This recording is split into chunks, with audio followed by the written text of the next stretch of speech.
အားလုံးပဲမင်္ဂလာပါရှင်ရိုးရိုးလေးမြန်မာ YouTuber Channel ကနေပြီးတော့ပြန်လည်ကြိုဆိုလိုက်ပါတယ်ဒီနေ့မှာတော့ကျမပဲအကြောင်းကိုပြောပြချင်လဲဆိုတော့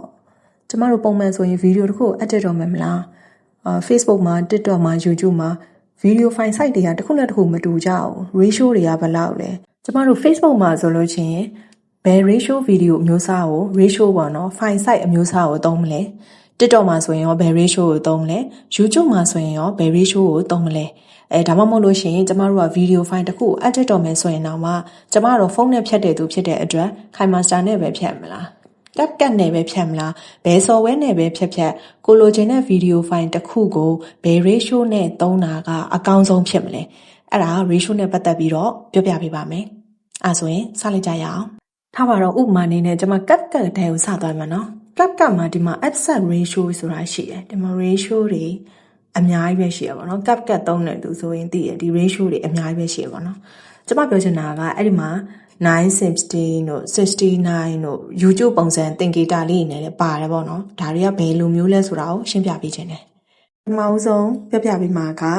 960 ratio အကြောင်းဒီ ratio ကိုတော့ဘယ်မှာအများဆုံးသုံးလဲဆိုလို့ရှိရင် TikTok မှာအများဆုံးသုံးတယ် TikTok မှာသုံးတဲ့ file site တော်တော်များများက916ကိုသုံးတာများတယ်34ကိုလည်းသုံးတာများတယ်ဒါပေမဲ့ TikTok မှာအကောင်းဆုံး ratio ကတော့960ပဲအဲ့ဒီ960ကိုမှကျမတို့တစ်စောင်းပုံစံလေးလုပ်လိုက်မယ်အခုဒီမှာကျမပြထားတဲ့ပုံလေးဒီ69နဲ့960နဲ့ကတကယ်တော့ ratio ကအတူတူပဲเนาะ ratio တူပေမဲ့ကျမတို့အသုံးပြုနေနဲ့ TikTok နဲ့ YouTube နဲ့မှာကွာခြားတယ်ပေါ့เนาะ YouTube မှာသုံးတဲ့ file size အကောင်းဆုံးကကြတော့69အဲ့ဒီဟာကိုမှအဲ့ file size 69ကို down လိုက်ပြန်ထောင်လိုက်မယ်ဆိုလို့ရှိရင်916ဖြစ်သွားမယ်အဲ့916 ratio ကကြတော့ဘယ်နေရာမှာအကောင်းဆုံးလဲဆိုတော့ TikTok မှာအကောင်းဆုံးပဲ TikTok မှာ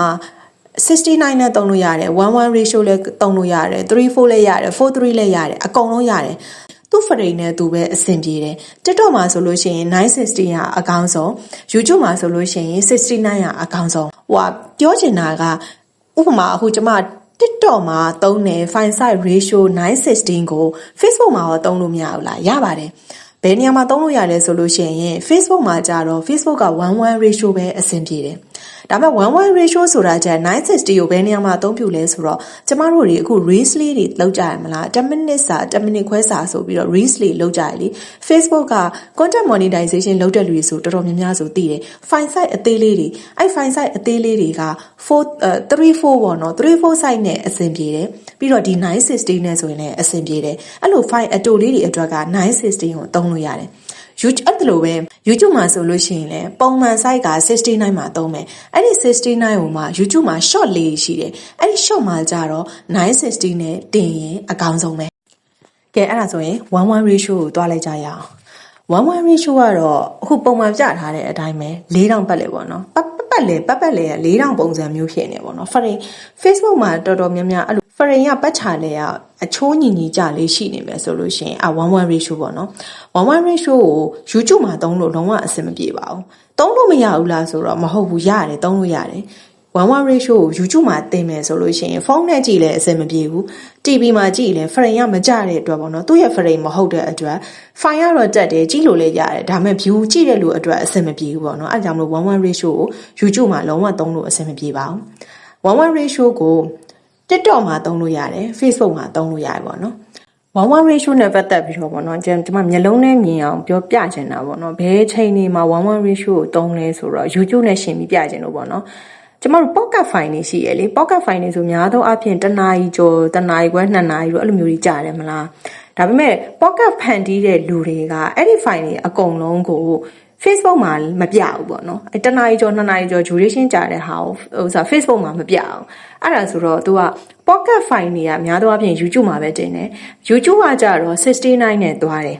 ဒါပေမဲ့ YouTube file ကို Facebook မှာအဲ့ pocket file ကိုအသေးလေးပြန်ဖြတ်ချင်တယ်ဆိုလို့ရှိရင်11 ratio နဲ့ပြန်ဖြတ်တယ်အဲ့ဒီလိုနေရာတွေမှာတော့11 ratio ကိုပို့ပြီးတော့မျက်လုံးထဲမှာပြက်သားမြင်နိုင်တယ်ပေါ့နော်ပြောရမယ်ဆိုရင်ဒီ file တစ် file ပဲဒါပေမဲ့ YouTube မှာသွားကြည့်ရင်တော့69နဲ့မြင်ရမယ် Facebook မှာကြည့်မယ်ဆိုရင်တော့11 ratio နဲ့မြင်ရမယ်အခု line ပေါ်မှာပေါ့နော်ထားပါတော့ social media creator တော်တော်များများပါပေါ့နော်အဲ့လိုပုံစံမျိုးနဲ့သွားကြပါပေါ့နော်မျက်လုံးထဲမှာကွက်ကွက်ဝင်မြင်ချင်တယ်ဆိုရင်တော့အဲ့လိုမျိုး pocket file ဖန်တီးတဲ့လူတွေကိုသွားကြည့်မယ်ဆိုရင်ပို့ပြီးတော့မြင်ရတယ်ပေါ့နော် Facebook မှာဆိုရင်တော့11 ratio နဲ့ဖြတ်ကြတယ် YouTube မှာဆိုရင်เนาะဒီ file ကိုပဲ69နဲ့ file အပြည့်ပေါ့နော် duration အပြည့်1နာရီဝက်2နာရီစာအကုန်လုံးမျိုးလောက်လိုက်တယ်ပေါ့နော် Facebook မှာကျတော့အသေးလေးနဲ့ပေါ့နော်တကယ်လို့1:1 ratio နဲ့မသွားချင်ဘူးဆိုရင်တော့မှ तू က3:4တို့3:4နဲ့သွားရင်သွားမယ်ဒါမှမဟုတ်လို့ရှိရင်လည်း4:5နဲ့သွားမယ်ပေါ့နော်အဲ့လိုပုံစံလေးပြန်ဖြတ်ပြီးတော့တင်ပါတယ်လို့နောက်တစ်ခု4:3နဲ့3:4 frame အဲ့ဒီ frame တွေကကြတော့လူသုံးနေသွားပြီပေါ့နော်လူသုံးနေသွားပြီ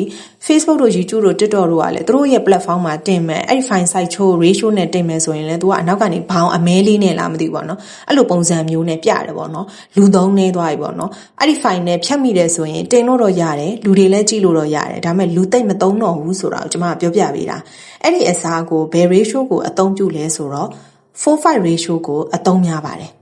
ကဲအခုဆိုလို့ရှိရင် Facebook, YouTube, TikTok ပေါ့နော်ဒီ social platform 3ခုမှာသုံးလို့ရတဲ့ ratio အကြောင်းကိုကျွန်မအသေးစိတ်ပြောပြီးပေါ့နော်အသုံးများတာက